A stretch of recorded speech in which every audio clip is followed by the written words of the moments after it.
Hello mister Raju, मी XYZ बँकेतून बोलत आहे. तुमच्या नवीन क्रेडिट कार्ड बद्दल तुमचं अभिनंदन सर. हो धन्यवाद, मला ते कार्ड मिळालंय. आमच्या बँक पॉलिसीनुसार मी ह्या कॉल मधून तुमचं नवीन क्रेडिट कार्ड ऍक्टिव्हेट करणार आहे. ओके. तुम्हाला तुमच्या कार्डाच्या तपशिलाची खात्री द्यावी लागेल. त्यानंतर तुम्हाला एक ऍक्टिव्हेशन कोड येईल. तो कोड एंटर केल्यावर तुमचं कार्ड ऍक्टिव्हेट होईल.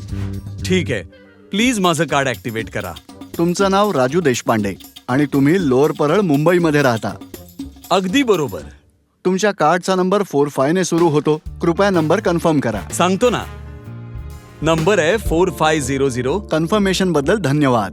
कृपया एक्सपायरी डेट आणि कार्डामागे लिहिलेली card verification value CVV confirm करा.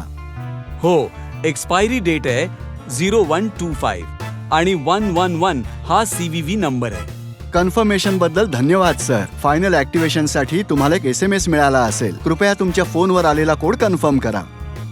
हो, कोड आहे 123456. कन्फर्मेशन बद्दल धन्यवाद. आता तुमचं कार्ड ऍक्टिव्हेट झालंय आणि पुढील तासाभरात या संबंधात तुम्हाला एक SMS येईल. तुमचा दिवस शुभ जाओ. ओ, मी फसवला गेलो. मी माझ्या कार्डाची डिटेल्स सांगायला नको होती. सतर्क रहा. क्रेडिट कार्ड ऍक्टिव्हेशन फसवणुकीपासून दूर रहा.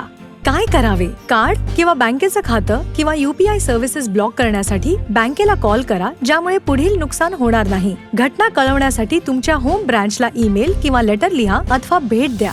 जवळच्या सायबर क्राईम पोलीस स्टेशन आणि national cyber crime reporting portal cybercrime.gov.in वर घटनेची माहिती द्या.